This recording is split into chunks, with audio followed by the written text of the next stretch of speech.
Oh, hello there. Were you expecting a joke or something? Yeah, this is pretty much it. It's just a little reference to how boring The Walking Dead can be at times. No. Nom nom nom nom nom nom nom nom Ow. nom nom nom.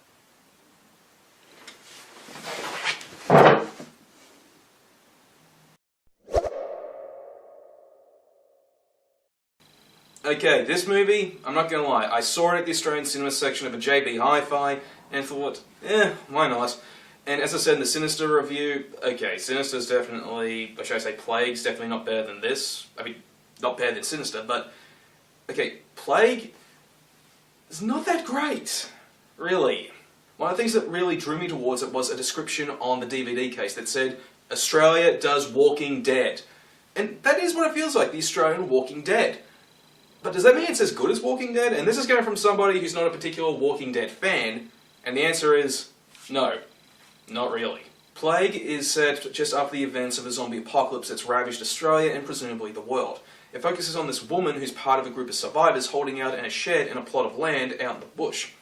Although there's a huge division within the group about whether or not to stay and wait for the protagonist's husband to arrive, or to go to the coast and find the military, other survivors, or just find somewhere else that's safer from the zombies that stalk the night. And after being abandoned by the rest of the group, and having to just stay there and wait for her husband, things begin to deteriorate after the arrival of not only her husband, but a viciously armed supply runner.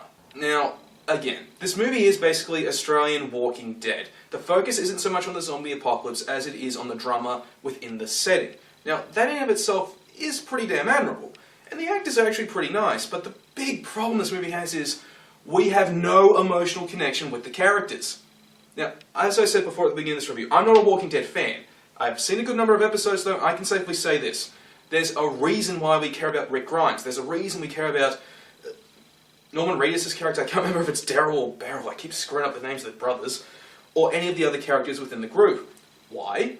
Because we've gotten to know them.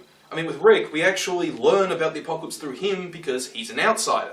He was in a coma when the apocalypse was unfolding, so he was completely unfamiliar with everything around him, and we learn as we watch him go on his journey to find his wife and child. Here though, there's no outsider. Everything is happening in media res. Nothing is adequately explained, so we can't form an emotional connection with these characters when one of them has half his head blown off, when another guy gets shotgunned in the stomach, when this woman stumbles back after leaving with the rest of the group, and has now been clearly bitten and is going to turn eventually.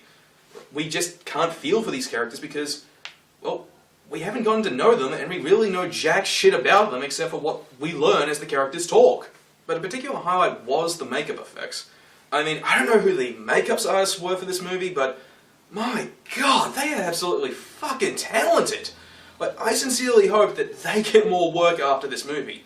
Because, Jesus freaking Christ, I mean, it would be just a crime for their talent to not be put to use in anything else. Really, they deserve more work after this movie. And as I briefly said earlier in the opening, the actors are all pretty good. Aside from the fact we can't really connect with the characters, at the very least they got good actors to play them. The only real downside is the supply runner. He just, I don't know, it's hard to pin down. He just feels one-dimensional through the through the actor's performance. He just doesn't really feel like a real person. I can't put it down. It's something about his acting that really just doesn't make it feel like he's an actual person. He's just a person pretending to be someone. You know, we can tell he's an actor. The only other thing I gotta say about Plague is the ending. Why? Like, the ending really just didn't make sense to me at all. Okay, the protagonist. She is desperate to wait for her husband to arrive. He does arrive.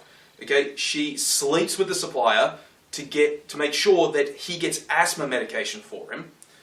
Okay, and the husband even risks his life, incapacitating and possibly killing an Australian soldier to get his hand on not only his equipment but also shotgun so he can kill the supplier, and so they can also get into an evacuation zone. So he's actually putting his life on the line for her, and she's doing everything she can to help him.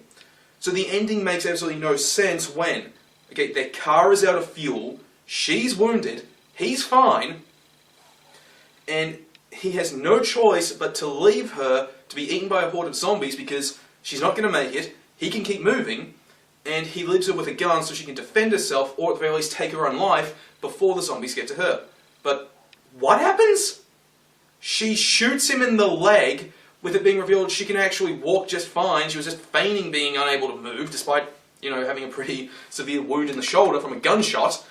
And she says something about, "I've always here for you," or something like that. She leaves him with a gun, the gun he gave her, and he wastes all the ammo ruthlessly on the zombies before trying to kill himself, and it ends with her sacrificing him, even though... What the hell? It just doesn't make any sense. It goes against what was defined about this character. I mean, what the hell were they thinking? This should have been revised. Severely. When all's said and done, Play isn't a particularly good movie, but it's not a bad one either. It's just average. There are much better zombie movies out there that have been made in the past and are being made right now that you really should just see. But this is just a cliff note in the history of Australian cinema that's going to be forgotten easily within the next couple of years. Feel free to skip it. You can easily find better. Hell, Sinister is better than this. Hey, guess what? Just watched a review of the Australian horror movie Plague. Really, it's not that great. But you know what's great? My movie reviews or game reviews. How about you check some of those out? Or if you really like this video, how about you like, favorite, and subscribe? I'll have some more videos up within the week or so, but for now, how about you just check out what else I got?